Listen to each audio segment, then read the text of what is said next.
इते मांखे अपडेट कई पिया अहम ख़बर है। नवाबशाह पुलिस पारा STP अगवान निसार किरियो के भाउ सलमान किरियो के मुबैना मुकाबले में ज़ख्मी करने वाले वाक़े खिलाफ STP के सॾ ते मुख़्तलिफ़ शहरन में शटरबंद हड़ताल करे एहतजाजी मुज़ाहिरा किया विया आहिनि। अहम ख़बर खां अवांखे आगाह करे रहिया आहियूं। नवाबशाह, सकरन, काज़ी अहमद, दौड़, बांधी, दौलतपुर सफ़न समेत ॿियनि शहरनि में कारोबार बंद कया विया आहिनि, मुज़ाहिरा भी कया पिया वञनि। अहम ख़बर खां अवांखे आगाह करे रहिया आहियूं। नवाबशाह पुलिस पारां STP अगवान निसार किरियो के भाउ सलमान किरियो के मुबैना मुकाबले में ज़ख्मी करण वारे वाक़े खिलाफ STP जे सॾ ते मुख़्तलिफ़ शहरनि में शटरबंद हड़ताल करे मुज़ाहिरा कया पिया वञनि। नवाबशाह, सकरन, काज़ी अहमद, दौड़, बांधी, दौलतपुर सफ़न समेत ॿियनि शहरनि में कारोबार बंद करे मुज़ाहिरा कया पिया वञनि।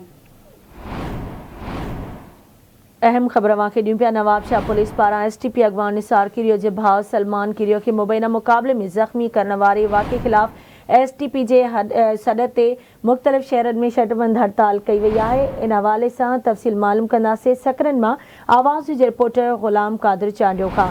जी ग़ुलाम कादिर, सकरन में छा सूरत हाल है? STP जे सॾ ते एहतजाजी मुज़ाहिरा कया पिया वञनि?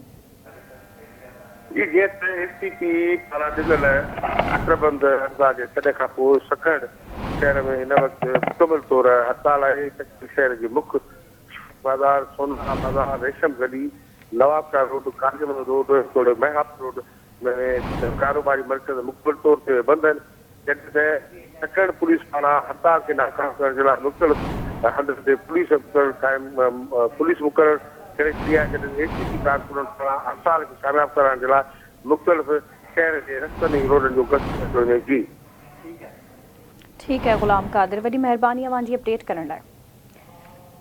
एक भेरो ॿीहर अवांखे ॿुधायूं नाज़रीन त नवाबशाह में पुलिस पारां STP अगवान निसार किरियो के भाउ सलमान किरियो के मुबैना मुकाबले में ज़ख्मी करण वारे वाक़े खिलाफ STP जे सॾ ते अॼु सिंध जे मुख़्तलिफ़ शहरनि में शटरबंद हड़ताल करे एहतजाजी मुज़ाहिरा कया पिया वञनि। सिंध जे मुख़्तलिफ़ शहरनि में नवाबशाह, सकरन, काज़ी अहमद, दौड़, बांधी, दौलतपुर सफ़न समेत ॿियनि शहरनि में कारोबार बंद रखे एहतजाजी मुज़ाहिरा कया पिया वञनि। नवाबशाह पुलिस पारां STP अगवान निसार किरियो के भाउ सलमान किरियो के मुबैना मुकाबले में ज़ख्मी करण वारे वाक़े खिलाफ STP जे सॾ ते मुख़्तलिफ़ शहरनि में शटरबंद हड़ताल कई वई आहे।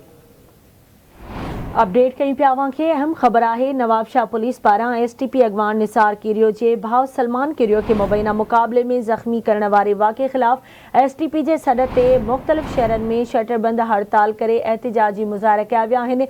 नवाबशाह, सकरन, काज़ी अहमद, दौड़, बांधी, दौलतपुर सफ़न समेत ॿियनि शहरनि में भी कारोबार बंद कयो वियो आहे, मुज़ाहिरा कया पिया वञनि। हिकु भेरो ॿीहर अवांखे आगाह कयूं पिया। नवाबशाह पुलिस पारां STP अगवान निसार किरियो के भाउ सलमान किरियो के मुबैना मुकाबले में ज़ख्मी करण वारे वाक़े खिलाफ STP जे सॾ ते सिंध जे मुख़्तलिफ़ शहरनि में शटरबंद हड़ताल करे एहतजाजी मुज़ाहिरा कया पिया वञनि। नवाबशाह, सकरन, काज़ी अहमद, दौड़, बांधी, दौलतपुर सफ़न समेत ॿियनि शहरनि में भी कारोबार बंद करे एहतजाजी मुज़ाहिरा कया पिया वञनि। तफ़सील मालूम कंदासीं। असां सां लाइन ते मौजूद आहे दौड़ मां आवाज़ न्यूज़ रिपोर्टर निसार लाशारी। जी निसार, छा तफ़सील आहिनि हवाले सां आगाह कजो। जी STP पारां जेका कॉल ॾिनी वई आहे हड़ताल जी, नवाबशाह पुलिस जी ज़ातियुनि ख़िलाफ़ हड़ताल जी कॉल ॾिनी वई आहे, जंहिंमें पुलिस जेको आहे STP जे कारकुननि खे पकड़े उनखे हाफ़िज़ाई कयो, जिन्हनि खे बिला जवाज़ गिरफ़्तार पिणु कयो वियो आहे। इन लाइ दौड़ शहर में जेका आहे मुकमल हड़ताल आहे ऐं एहतजाजी मुज़ाहिरा कया पिया। जी ठीक है, मुंहिंजी महिरबानी निसार अपडेट करण लाइ।